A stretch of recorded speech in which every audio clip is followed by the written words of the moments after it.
You're listening to the Savoir Faire audio experience. Are you ready? The Savoir Faire experience is your guide to everything that has to do with lifestyle. From dating, rides, style, and entertainment. All brought to you by the editor of Savoir Faire magazine, Robert White. Anything goes on this audio experience. So, let's go. It's still the best. All right, guys, welcome to another episode of the Savoir Faire audio experience. Thank you guys for caring, sharing, following. Definitely appreciate all of you. Another great interview today. And this one's really going to be special because I feel like this industry is something that even I don't understand. And so I'm super excited to talk to Dr. Timothy Young. How you doing, Tim?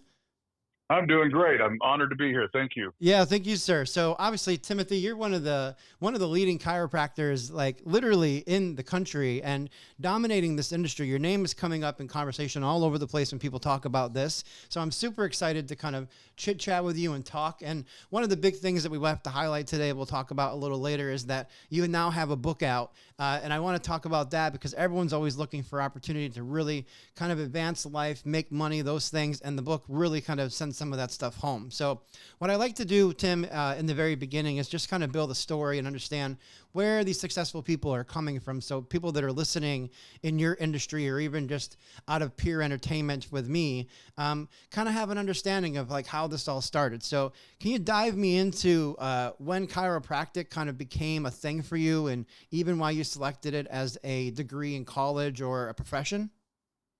Absolutely. And it's a really interesting story. So I'm originally I live in Oklahoma City right now, but I'm originally from Southwest Missouri. They affectionately call it the Hills, right? And it's down in the Ozarks. You know, everybody knows the show Ozark. Yeah, I love that show. From the TV. But that's actually shot in Grand Lake in Oklahoma, but it's about the lake of the Ozarks. But where I'm from is further way south. It's down in the Southwest Missouri Hills, and that's where I'm originally from. And I grew up there in the country, where you hunted and fished and for food, and you grew your own garden, and that's how I was raised. But then, about in the fifth grade, we moved from the country to what we called the city, actually Springfield, Missouri, which is more of a big town than anything.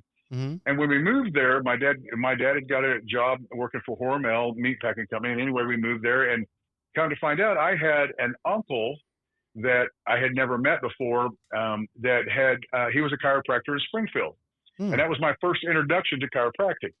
And so I started going seeing Uncle Bill. I'd go see him, for bike wrecks and football injuries, and I wrestled, all through high school. And so anytime you had an ache and pain, then I would go see Uncle Bill. And then, when I was 18 years old, I decided, I graduated 150 pounds. I was always real tiny. I weighed 98 pounds as a freshman in high school. If that gives you any idea. Yeah, you're a small guy. The only reason I remember that is because that's what I wrestled, was 98 pounds my freshman year. So I graduated about 150 pounds. But I had made a decision that I wanted to be a bodybuilder. I didn't want to be small anymore. And so I started lifting weights and started bodybuilding. And, and with the aches and pains of becoming a bodybuilder, I'd still go see my Uncle Bill. Well, the fall of 1985, right before Christmas, I was involved in a serious car accident. I was riding with another person, and he lost control, and we went off of a bridge in a back road there in Missouri, off of a high bridge, landed. It was really, really significant. I should have never walked away from it. If it was to see the car, it was kind of crazy that I actually survived. But I broke my lower back. I broke several ribs, concussion. I was hurt really bad. Ambulance takes me to the emergency room, and they run MRIs. They do all their testing, and I'm 18 years old, and I'm laying there, and I was there all night long. And the orthopedic doctor, the medical doctor, comes into the room, and he says, "Well, young man, I've got some bad news for you. One, your bodybuilding days are over. You'll never lift heavy weights again. And you'll probably have a slight limp for the rest of your life." Mm-hmm. Well, that's crushing to an 18-year-old, especially when you get that information. So I get out of the hospital, and a couple of weeks later, where I got to where I could actually walk on my own, I went to see Uncle Bill again, and because my back obviously was still bothering me quite a bit. Mm-hmm. And I told him what the doctors had said, and it's in the book. The story's in the book, but I'm not going to use the language he used. But in so many words, he said, nonsense. Lay down, and he started working with me. 6 weeks later, I'm back in the gym working out. Wow. 6 months later, I win Teenage Mr. Missouri, 1986, win my first bodybuilding competition. And then I competed for 20, 24, 25 years after that. I competed all the way up into a national level and really successful with it. But at 21 years old, 22 years old, I decided to join the Navy. And I had one golden line in mind, one primary purpose in life is to become a Navy SEAL. That's all I wanted to do. So I joined the Navy. I get through boot camp. I get through my first school, and I get transferred out to Great Lakes, Chicago. And I'm training, and I'm trying to get in shape to test for BUDS, the testing to get into basic underwater demolition to get into become a Navy SEAL. And I started having lower back pain. Really started bothering me a lot due to all the excess training that I was doing. Well, I go to the Navy doctors, they run their CAT scans, the MRIs, and they come back. They called me into Med Hold. This lady's at this desk, and she says, well, they know you have a problem, but they're not sure what it is. So they're recommending exploratory back surgery. Exploratory? What is that? yeah, exactly. So you have to understand, I'm 22 years old. I'm not educated at all. I barely got through high school. I was going to be a warrior. But I did know this. Exploratory back surgery should never be used in the same sentence. And I just knew that this wasn't going to happen. So I looked at her and I said, no, ma'am. She said, excuse me? And I said, no, ma'am, I'm not going to have a surgery. And this was 1988, Great Lakes, Chicago. And I remember so vividly, like it happened yesterday, that she gets flustered, shuffles the papers around, reads a couple things. She looks up at me. She said, well, the only thing we can do is just send you home. At that very moment, the only way I can describe it, and I've come to understand it now, but then at the only moment, God laid his hand on my shoulder and said, you're going to be a chiropractor. All I knew was I had a sense of peace, warmth, confidence, and I just smiled. Said, send me home. Now you have to understand, I didn't go to church. It's not that I didn't believe in God. I just didn't think about God. I wasn't spiritual. I was going to be a Navy SEAL. I just wanted to go, blow things up. Mm-hmm. And then all of a sudden, and I had never, ever, one time in my life had I ever thought about being a chiropractor. I went to see a chiropractor. He was my uncle. He helped me get back on my feet, but that was never my interest. And at a moment's notice, right then, I'm going to be a chiropractor. 6 weeks later, I get out of the Navy, and I drive from Great Lakes, Chicago, back to Springfield, Missouri. I get a job building chain link fence for 6 months. I worked until January. I start my undergrad, and I didn't stop until I got my chiropractic degree. That's what led me to the profession in the first place. Yeah, that's super cool, man. Thank you so much for sharing the story, and thank God you survived the car accident, because I also have a story that I've been telling people on my podcast for years, that something that happened to me when I was a teenager where I shouldn't have walked away from it either. And it's just one of those really kind of unique pieces that really kind of shows that, like, the second chance is always there. You never know who you're going to become, on the other side of those things. And I'm glad that that's part of your story, because I think it's so unique to know that, like, that was the motivational piece. And so what did they end up, like, actually diagnosing you with after you kind of had this moment of going chiropractic? Was it actually a back? Like, was it broken, damaged? What was the thing? Yeah. So I now know, and I still deal with it. I still have issues with it that I have to maintain, but it's what we call a bilateral Hars defect. It's where the vertebra was fractured on both sides, where the two vertebrae slide together. And the fifth lumbar, the last one, had slid forward. Now, there was so much swelling and inflammation. And here's the thing: the orthopedic doctor, he just saw that on the MRI, And then he came and gave me his doomsday diagnosis without really knowing what he was saying. You know, I've had run-ins with, I actually broke my right arm one time in an arm wrestling tournament of all things. It was the final 16 matches 2 days later, and I break it in a tournament. I go to the emergency room and he released me with a pulled muscle. So, you know, the next day we get an x-ray and it's a spiral fracture. Oh my gosh. Emergency room doctors aren't the sharpest knives in the drawer a lot of times. Thank God for them. You know, if I'm shot or get stabbed, that's where I'm headed. But all he did was he saw that fracture and he gave me a diagnosis and a life sentence that he had no clue. And fortunately, my uncle, being a chiropractor, he understood the healing ability of the human body. He understood the potential of what we have to heal ourselves from anything. And he gave me that opportunity through the chiropractic adjustment. Yeah, that's super cool, man. I'm really curious about this, and I want to get it from you. I don't want to Google this at all. What is like the textbook definition of a chiropractor? What is the focus? You guys actually study all the bone and the movement, correct? Yes. Okay. So what we do as chiropractors, in a nutshell, is we look for and locate stress in the spine. Stress is caused by either one large accident or repetitive injuries, repetitive stress, the way we sit, the way we work, different things. You know, sports can cause repetitional stress on the spine, or you're sitting in a car and you get hit from behind, you fall down a flight of stairs, whatever the indicator or whatever the cause of the stress may be. When you stress the joint of a spine, it's similar to stressing the joint of an ankle. You roll your ankle, you stress your ankle. What's the first thing that it does? It swells and it gets tight and it splints that ankle to restrict the motion in the ankle to allow it to heal. Well, the spine will do that. But the problem is, in the spine, there's 24 different vertebrae.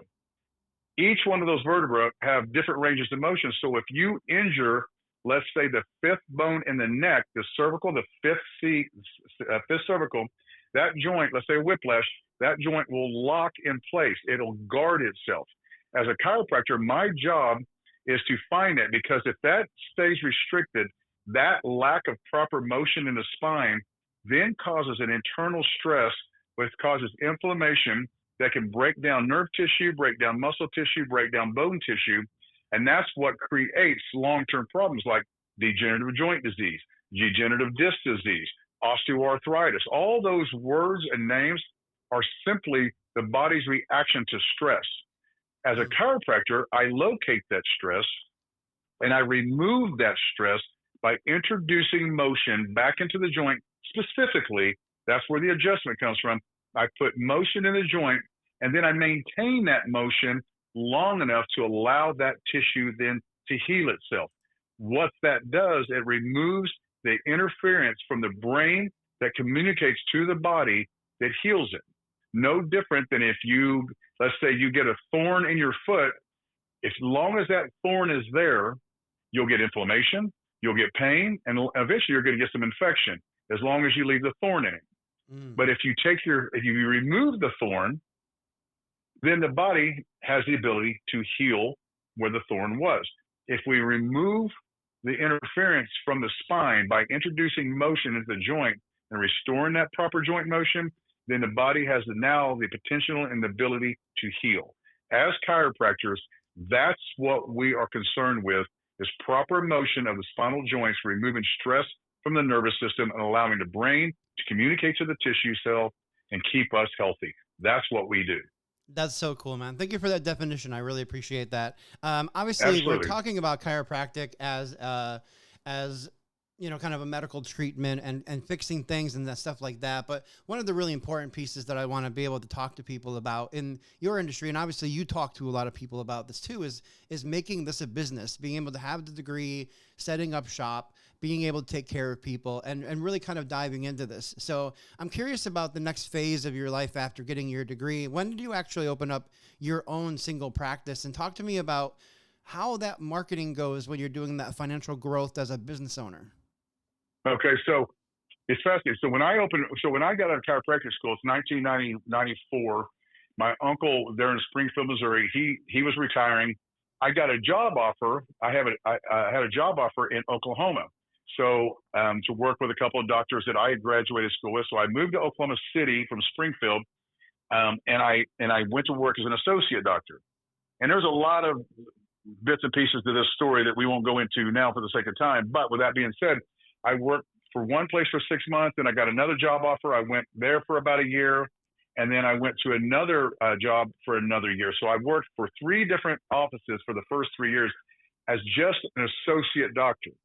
And quite honestly, all 3 of them were train wrecks. They really didn't have good business sense. They really didn't have, they didn't have good skills as far as running practices. But I was a young doctor, and I just got married. I had 2 new daughters that I adopted, and a baby on the way. So I needed a job, quite frankly. And we struggled hard for the first 3 years. Well, then 1999, a friend of mine that I went to school with introduced me to a coaching group, to a chiropractic business coaching group. And I went to my very first meeting, and my friend basically paid for the room, paid for everything, because I couldn't afford to go. But I went to my very first meeting, and I listened to successful chiropractors speak. And the coach of this, I listened to him talk, and he was speaking right to me. And I heard the message, and I understood what the potential of this profession could then be. And I immediately joined this coaching group, which we didn't have the money for, but quite frankly, we didn't have the money not to. And my wife and I, we borrowed $20,000 from a friend of ours. We opened up our first practice, and that was in 1999. I'm in the middle of my 30th year practice right now, of all together 30 years by the time I graduated. When I opened my practice, we didn't even have the internet yet. There wasn't social media. The way I built that was word of mouth. I shook everyone's hand. I handed out 1,000 business cards. I actually got out there and introduced myself, where I was at and what I did. And you didn't get a whole lot of warm reception back then. It's not quite like it is today. But it's irrelevant. You have to get out there and hustle. And anyone that would listen to me, I spoke to work comp groups. I spoke to church groups. I didn't care. And I was not a good speaker. Matter of fact, I was a horrible speaker. I got nervous and scared and tongue tied and all that. Since then, I've spoke thousands of times all over the world. But back then, it was awkward and awful. But it didn't matter. I'm married. I got 3 kids. And so we opened that practice, and I went from 0 a week to eventually 100 a week to 200 a week, all the way up to one of the largest practices in the world. And honestly, the way I did that was this. Once I got 100 patients in, then it was the internal marketing, the word of mouth referral. I started averaging 50, 60, 70 new patients a month just off of internal patients referring their friends and family to me, word of mouth. Costs you nothing. Yeah. So I have spent, in 30 years, I have spent $0 in marketing and advertising. It's all been word of mouth referrals. That's part of what I coach, is how to create that connection to give your patients an experience and an opportunity to be inspired to go out and tell more people. That's how I built my practice, and that's really what I focus my coaching on. I mean, that makes sense to me too, obviously. I mean, it's one of those kind of, maybe, I'm going to say it's simple, but to my mind, it's kind of simple. The idea that you can just have a great customer experience, but also fix the problem, right? Whatever the issue is that this person's having in front of you, over time, you're fixing that issue. And that's where, like, even me as a consumer that would go to a chiropractor for whatever issue, I'm going to tell my friends and family if this guy fixed me. So there's a part of this that, like, is word of mouth and marketing and that perspective, but, like, you're really doing the work and really changing lives too. It's not just, kind of blitzing out as far as you can and kind of growing this quick practice in that way, right? I mean, that's a big piece. No, you have to get results. And so I had become obsessed with being a master at the art of the chiropractic adjustment. And I teach it worldwide right now. I teach my technique. I've created my own, and I worked so hard on it. And so I was getting results where no one else was getting them. I was helping babies and everybody. I was getting great results. But then here's another caveat to this information is this. If you're a young chiropractor, or you're a chiropractor in practice, or any business in practice, you master your technique, you master your art, you become the best at what you do, no matter if you're a chiropractor, a dentist, or you cut hair. You strive to be the very best. And in my opinion, and when I do a lot of public speaking, I'll say, listen, I am the very best chiropractor on the planet. There is no one better than me. Yeah. And then I pause and I just let them sit with that. And I said, listen, whether that's true or not is irrelevant. My patients deserve that. So I'm going to strive to become that. But with that being said, when you work that hard and you get those good results and you become known for results, now you got another problem. There's a lot of people coming in your office. So Yes. now you have to create a system that's going to allow you to properly and effectively, efficiently take care of each one of those people one at a time by being present, being connected, still provide that experience that's going to create that referral and get the results, but you've got to do it very, very quickly. So to give you a perspective, the average chiropractor today sees approximately 100 patients a week, 80 to 100 visits a week. Wow. I grew my practice to where I was seeing 250 to 270 a day by myself, one adjustment, one table at a time in 6 hours. I was averaging 100 to 120 every 3 hours. And I did that all word of mouth. Now, when a lot of people hear that, they'll say, well, there's no possible way that you could do that and still give good care, right? That's the argument. That's what some chiropractors and some people will say. If you're seeing that many that fast, there's no way you're giving them good care. Well, if that's the case, why did they come back and why did they refer? Because if I wasn't giving them good care, I would have never grown one of the largest practices in the world without marketing. I would have had to pay for that. But I didn't have to pay for it because the patients referred and come back and paid me for that because I was giving them what they want, not what I simply made time for. That's how I created it, and that's what I teach. Yeah, that's really cool. And I can add to that too, because I've seen other life examples where that honestly makes sense. And it comes down to being the master of your craft, which is like what you already mentioned, that you are the master of your craft. When you are the master, time doesn't really become a thing, honestly, in a day. For example, like I have a client of mine that I do some work with outside of the magazine. I kind of tinker around on building like some websites and things like that, right? But I've been doing that for 10, 15 years. I can build an entire website in a day. I can do it easily. I can build one in a day. Depending on what it needs, I can do it in a day. There's other companies that take weeks to do the same process. But in the situation that you're talking about, it's very similar to that. I mean, once you're a master of your craft, of course, you can just have like magic hands. You can get in there, make the adjustments, do what you need to do, and move on to the next customer and know that people are being taken care of the way they need to be taken care of. Absolutely. And what you do is you learn to remove all useless and needless thoughts, words, and actions from your daily flow.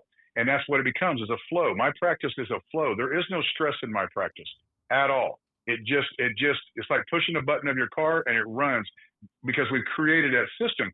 But what a lot of chiropractors and a lot of people, hairstylists, dental hygienists, a lot of people think they've got this in their brains that people pay them for their time, and they don't. They pay them for the results.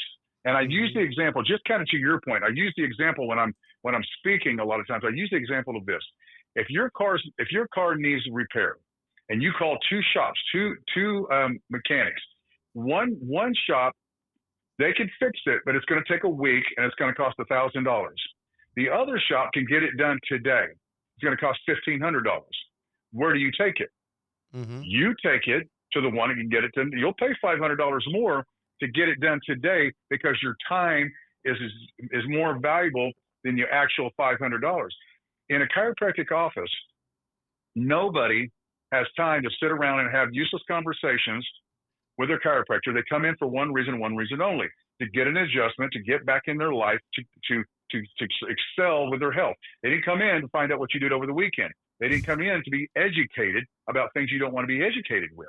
Mm-hmm. And you damn sure didn't sit in the waiting room and sit there and drive all the way across town, get off work, drive across town before you go home or on your lunch hour to listen to your chiropractor, talk to somebody in the room about things that are irrelevant. That's not what happens. But chiropractors get it so backwards that they think that, and really what it boils down to is this: most chiropractors are never taught the true value of a chiropractic adjustment. So they feel like there's not as much value, so they have to spend more time to increase the value of the visit. And that is simply not the case. After 30 years, I've got patients that have been coming to me for 20 and 30 years. I've got babies I adjusted in a hospital. And now I'm adjusting that baby's, all of their children after all these years. I'm doing second and third generations. They continue to come see me because I deliver a masterful adjustment. I get them in and I get them out with love, care, and concern, and they get results. That's the equation. And it doesn't matter if you're a chiropractor. I could go into any hair salon and I could double their business just by telling them one simple rule: quit talking so much and pay attention to what you're doing. Facts. Actually, you know what I'm talking about, right? Yeah, I've been in the barbershop a million times. It's like, hey, all I want you to do is cut my hair. I don't care about the conversation with the other barber. Could care less about the old men sitting in the corner. Like, just cut my hair and get me out of here. I got things to do. And if he was a focused master of his art, he could do the same job in a third of the time. Well, what does that do? That gives him more energy, and it creates a vacuum, creates more time to cut more hair. Now he could double and triple the amount of people that the hair that he's cutting in a day. But he won't do that because he will not take responsibility for himself, for his words, for his thoughts, for his actions. He won't do that. Yeah. And that's why so many people struggle, is because they don't take responsibility for their own actions. And this is where I excelled, because I realized, listen, and I could tell you, we could do this interview for 24 solid hours, and I could tell you one miracle case after another in chiropractic. I could tell you babies that weren't supposed to live through the night, they an adjustment saved them. Children that were dying of asthma, adjustment saved them. On and on and on and on. But here's what it dawned on me when I was young in practice. I had some miracle things come in, and it hit me. It's, well, if a chiropractic adjustment can remove the interference from the nervous system and the brain that can communicate, and these people are healing, these babies are getting well, these people are responding. Well, if I can help 10 people, I should be able to help 20. Well, if I can serve and help 20 people, then if I'm efficient and paying attention, I could help 30. All right, well, when does that stop? I mean, where's the limit? As many as I possibly can and still deliver good care. And my record is 300 patients in a day. I wasn't able to stay focused. So I average about 220 to 250 a day. That was my max, and I did that for a long time. I didn't do it for any other reason, is for the fact that I had to create a system. I had to focus. I had to pay attention enough to be able to help as many people as I possibly could, not as many people as I decided to make time for. There's a significant difference between a high volume, highly successful business and the ones that struggle. Ones that are high successful, they create a system that allows them time to serve more. The ones that struggle, they only will see the amount of people that they make time for. And that's a significant difference. Yeah, that's really cool. I want to highlight something, because I was looking at a handful of different things to get to know you a little bit before we connected today, and I was able to find the focusfoundation.com. So I want people to make sure that people go over there and check out that website. That's where you can reach out to Dr. Tim Young and talk to him about chiropractic, have him speak for you. There's lots of information over there, which is super cool. But you have a handful of things that you've done in your history. Oklahoma Chiropractor Association, you were the president of that. There's Focus Chiropractic Mastery programs that you teach and travel with. Focus Foundation, obviously I just mentioned that. This is a program that you launched and founded. And then there's Focus OKC, which is obviously your Oklahoma-based focus program. This is kind of beyond. So I love the idea, Tim, honestly. It's so cool that you were kind of touched by a moment in your youth that said, you're going to be our chiropractor, and you realized that, like, where that focus was coming from and that spiritual moment for you. And then you went on to become this master of craft, for sure, in this industry. I think that is so cool. And one of the things that you've done that I appreciate from people doing this all the time, because I always kind of say this analogy to a handful of people, and I'm going to put it out there because it's really important. I always assume there's always going to be all these people kind of climbing a mountain. This is my analogy that I talk to a lot of people. And a lot of times you're going to go up the mountain and things are going to start happening, and some people are going to fall off. They're not going to be able to climb. They're going to run out of oxygen. They can't do it physically, whatever that case is. But there's always going to be that one person that makes it all the way to the top of an industry. And that person has one mission in my belief. They have to build something and bring other people up to that level. You have to show them how to get there, show them the path. And that's kind of the way that I look at people in celebrity status and industry and whatever. So when I'm talking to you about this stuff, it's super cool that you're kind of like giving back and bringing people up to the top of the mountain with you. But one of the cool things is if people can't go to one of these talks that you do, or they're not in the industry, you wrote a book. And I want to make sure we have plenty of time to talk about the book. So it's called Millionaire Chiropractor, which I love, which is really about the business of chiropractic and being able to kind of dive into it a little deeper. But tell me about the book a little bit, but tell me more like, why did you write it? What was the thing that motivated you to put all of these words down for other people to read? So I have a true passion to serve. I've always been that way. Even when I was a kid, I would in the neighborhood there in Springfield, Missouri. I'm in a sixth grade, and I would mow these little old ladies' yards. And the next thing I know, I'm taking their trash out. I'm changing light bulbs. I'm running errands for them, and I would charge them $5 and do it all. I get it from my mother. I have a servant's heart. And then through chiropractic, because I served with such passion, I built this great big practice and this is my life. My life is absolutely ridiculous. Mm-hmm. And so I get to live a life and a lifestyle that is, from where I come from as a poor country kid to where I'm at, it's hard to wrap my mind around. And so along the way, I have a passion now to help other chiropractors and to protect the profession, because in my opinion, it is my obligation. It is my duty to give back to the profession that has given me so much.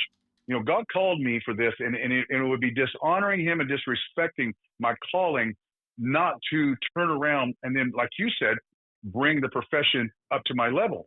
Mm-hmm. or even up further up the mountain. They don't even have to get to my level. Just a little further changes their lives. And so that's why I created Focus OKC, which is a chiropractic seminar that we have once a year. And I bring in speakers from all over the world to teach and speak the chiropractic message.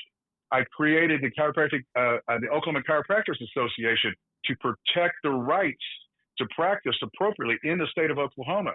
And it's the largest state association the state has ever had. Then I created the technique courses so I could teach young chiropractors how to properly get results and to handle patients. But then I started a coaching group out of necessity, because doctors were coming to me and going, teach me, show me, how did you do this, right? How did you grow? Because like I told you, the average chiropractor sees 80 or 100 a week. I'm seeing, 600 a week. And I'm collecting, and I'm making over $1 million a year, which is unheard of in the chiropractic profession. So I started teaching this. Well, my circle of influence is small. There's only so many people that I can reach. And so then I was approached by a group of chiropractors, just people that I talk to on podcasts, and they hear my story and like, you've got to put this in print.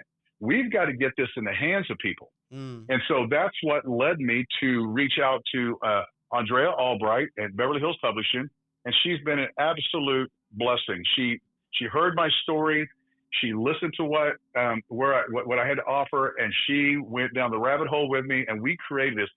I cannot be more proud of something that I created than this book. But I want the listeners to understand something, and I'm sure you have. You've read the book Think and Grow Rich, correct? Yeah, I'm with you. Yeah, go ahead. It's the godfather of all books. I read it probably 15 times. But if you read the book Think and Grow Rich, nowhere in that book does it talk about getting rich. What it talks about is how to become the person, how to become the individual. How do you create that person that has the ability then to become rich? It's the creation of the person. Who you are is more important than what you do, because what you do is a reflection of who you are. That's what this book is about. It's about the chiropractic principles. It's about the chiropractic philosophy. But more than that, it's about who you are as an individual. What do you bring to your craft? What do you bring to your profession that then creates the success and wealth within any profession? Not just chiropractic, but all professions, but specifically in the chiropractic profession. So anybody that reads this book, and I've had several people already reach out to me in other industries and say, I'm not a chiropractor, but my business is already growing from the principles that you taught in here, because now I'm thinking about what's most important. That's what this book is about. And I am so proud of it. And I wrote it because I need to get it in the hands of every chiropractor on the planet, because I have a mission to actually promote and perpetuate and grow the profession as a whole, not just my business. I've got a great big plan, and it is about creating a movement within the chiropractic profession that actually teaches and speaks to and promotes where true health comes from. And that's really the bigger picture behind this book. That's why I wrote it and spent all the time and energy on it. And that's why I'm talking to you right now. Yeah, that's cool. And that's millionairechiropractor.com is the website to go check out the book. I know it's available in a handful of places, but it's also available right there on their website. So I'll definitely make sure that link is in the bio. What's something in this book, Tim? I want some juice, okay? I want something very unique. And I know, like, when you write a book, you really want to kind of keep some of this stuff kind of private because you want people to dive in, buy, and understand. I understand that process. But give me a piece of knowledge that's in this book, because you're dropping really great nuggets. I'm literally taking notes while you're talking to me, so thank you so much. But, like, give me one of those big nuggets that's in this book that you think could cross over to multiple industries and really allow people to focus in on wealth growth, but obviously being better at their craft. So, gosh, when you asked me that question, my mind went to about a million different things. Good. The one that stands out to me more than anything is when I was in my first associateship. I just got married. I've got a 4-year-old daughter and a 4-year-old daughter and a 9-year-old daughter, a brand new wife. We moved 4 hours from Springfield, Missouri to Oklahoma City. And we have no money. I mean, we moved with nothing, zero money, no checking account, no savings account. We're living off what little bit I make per week at this job, right? Mm-hmm. And I'm just barely seeing maybe 10 business a week. I get up one morning, I go to the office, and I put my key in the door, the lock of the office to unlock it for the day, and the key does not fit. It won't work. So I go around to the building manager. She's sitting up front, and she said, "I've been waiting on you." She said, "The owners, the doctors that I went to school with, that were supposed to be my friends, they had shut the office down, changed the locks, and moved the patient visits and all the outstanding insurance and all the outstanding money 30 miles north to another office location where one of them was at, without letting me know." So at one moment, I'm standing there, no job, no money. I've just moved my new family all the way out to a new city, nowhere to turn, nowhere to go. And I had to go home and tell my new wife the news. Mm-hmm. The lesson, and I talk about that in the book, and one of the lessons that one of the nuggets from that book, one of the things that I've got to get through to everybody and why I wrote it is this: no one is coming to save you. And at that moment, I had to step up, not make excuses, take responsibility for myself, not blame others, but take action.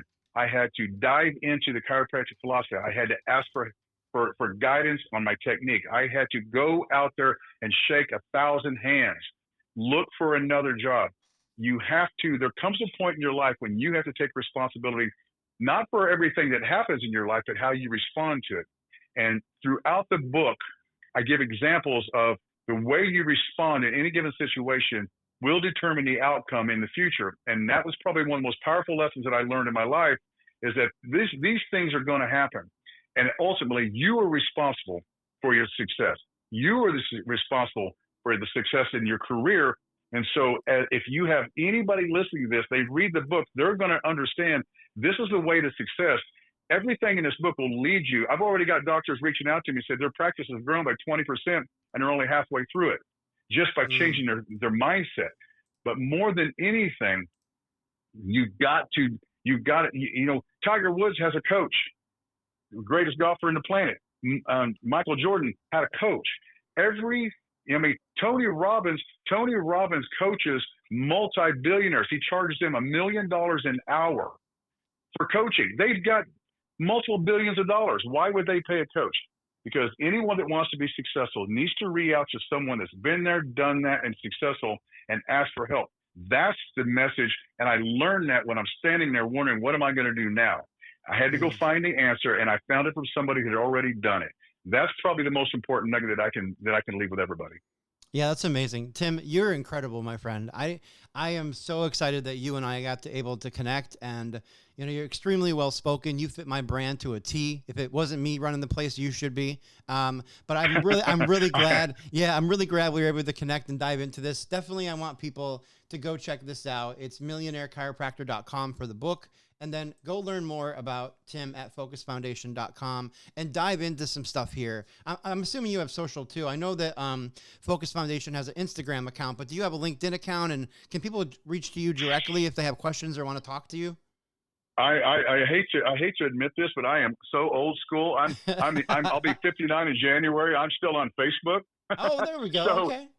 So if they will, I have doctors. I have right now. I'm coaching over 350 doctors in 31 countries. I have doctors all over the world, and we correspond, and people reach out to me mainly on Facebook Messenger. So you can just find me at Tim Young on Facebook, and I'm really easy to find. Send me a message on Messenger, and I do have Instagram. You can go on Instagram, Focus OKC. There's another way of reaching out to me, but if you'll reach out to me on Facebook, and I will immediately get right back to you. That's how most people find me. Yeah, that's super cool. I'll definitely be following you on Facebook. We're going to stay connected. Thanks again, Tim, for your time. Man, I'm honored. Absolutely appreciate this interview. A ton of great knowledge here. Definitely looking forward to learning more from you in the future. So thank you so much for your time. I really appreciate it. Thank you. I appreciate your time. Thank you for listening to the show. Please take a minute to head over to www.savfair.com and subscribe to our publication.